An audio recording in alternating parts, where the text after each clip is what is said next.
Magandang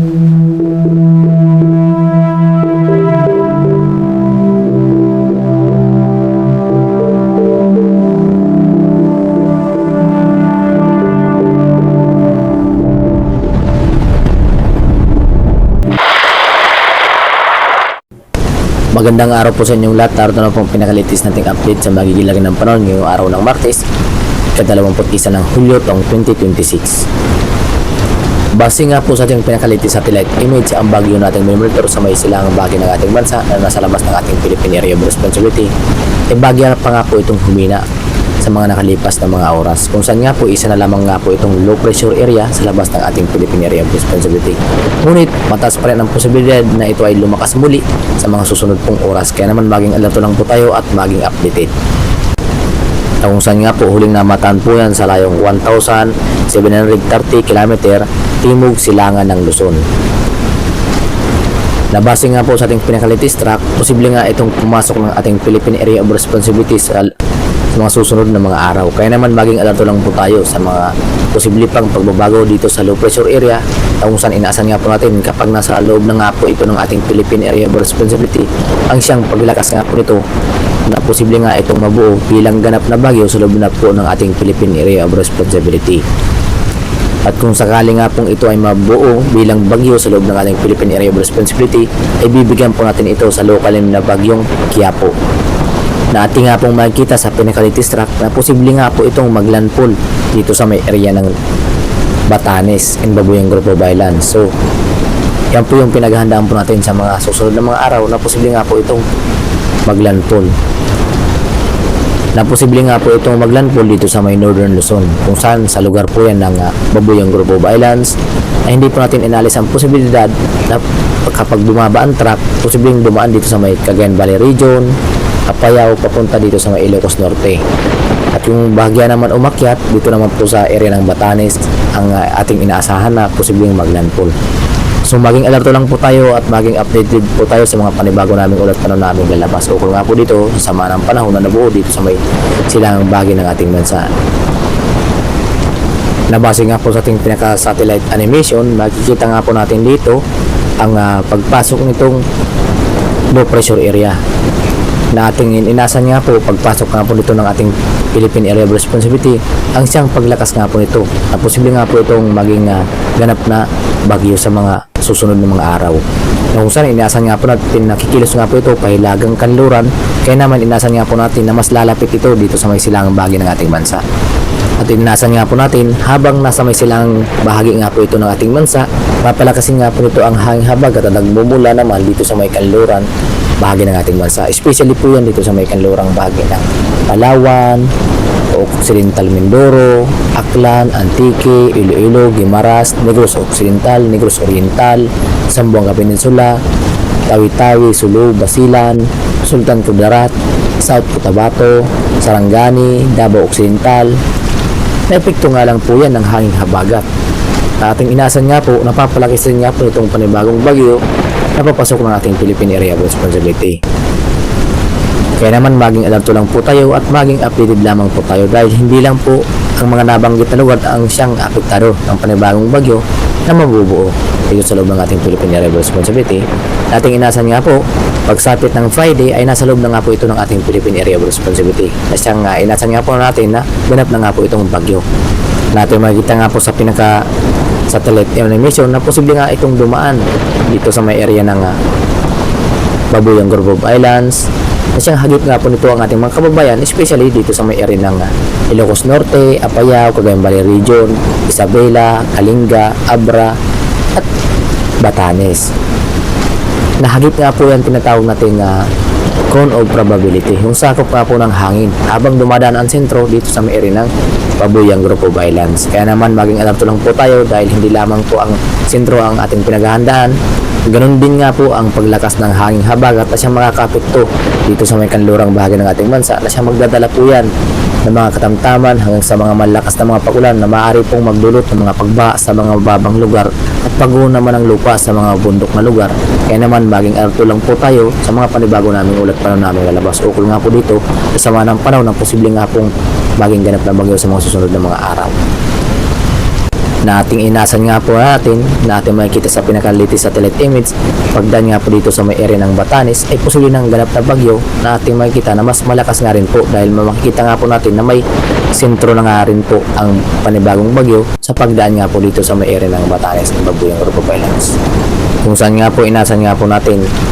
na mas lalakas pa nga po ito dito sa may kanlurang bahagi ng Luzon, especially sa kanlurang bahagi ng Ilocos Norte,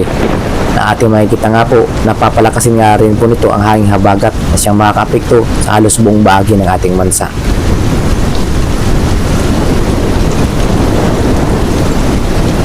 Ating makikita nga rin din po na may posible pang mabuo dito sa labas ng ating Philippine Area of Responsibility sa may silangang po yan ng Mindanao, na mayroon pong tinatawag natin na sirkulasyon o pag-develop ng panibagong low pressure area.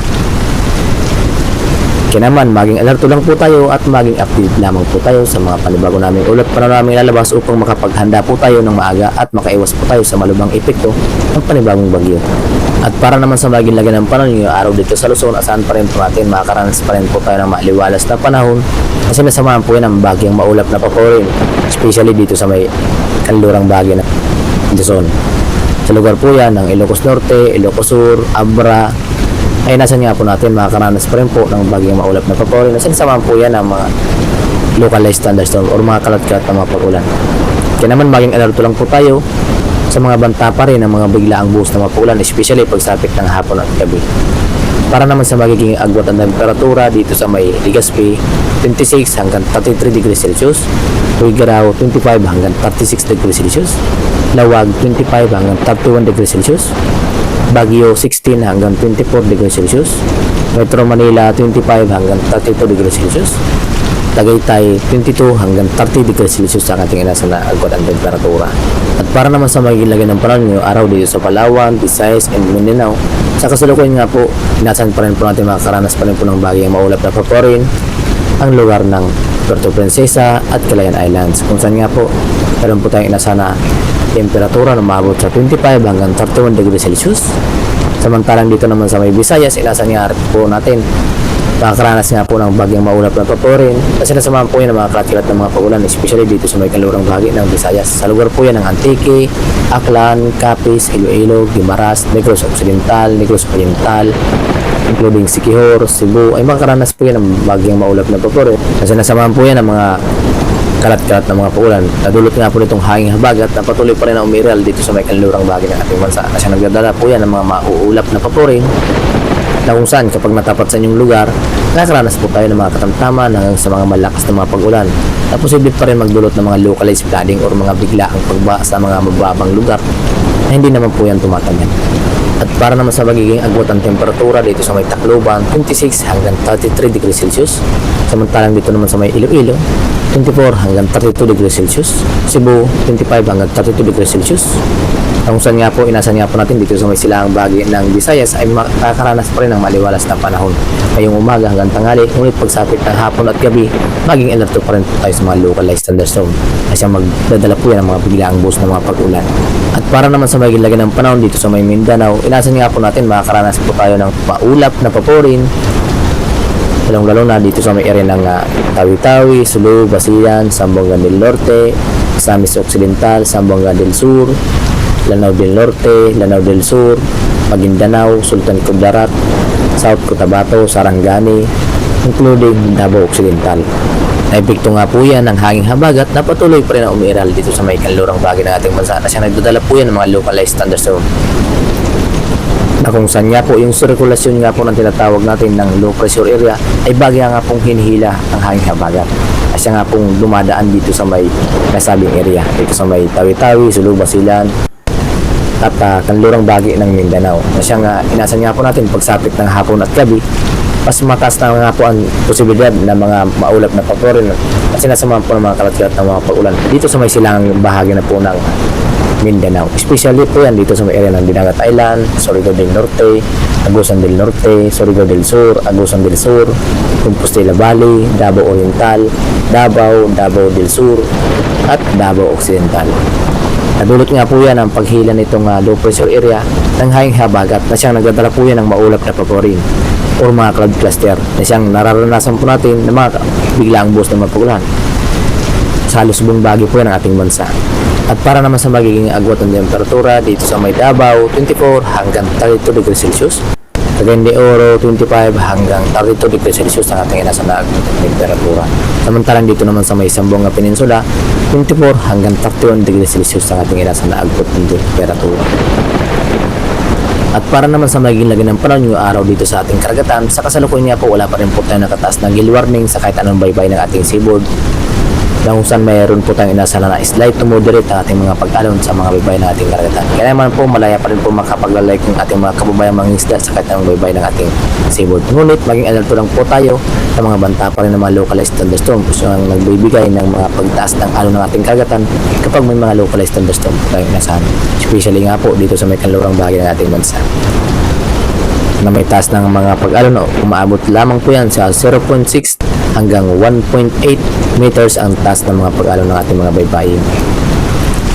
Ngunit maging alerto lang po tayo sa mga susunod pong mga araw na kung saan nga po inasan nga po natin na mayroon po tayong posibleng mabuo dito sa loob ng ating Philippine Area of Responsibility na panibagong bagyo na siya magpapataas po yan ng alon ng ating karagatan, na kung saan kapag tumawid dito ng ating bansa, especially dito sa may Northern Luzon, nasan nga po natin na posible nga po tayong magtaas ng gale warning sa mga susunod na mga araw, na kung saan inasan nga po natin ang pagpasok nga po dito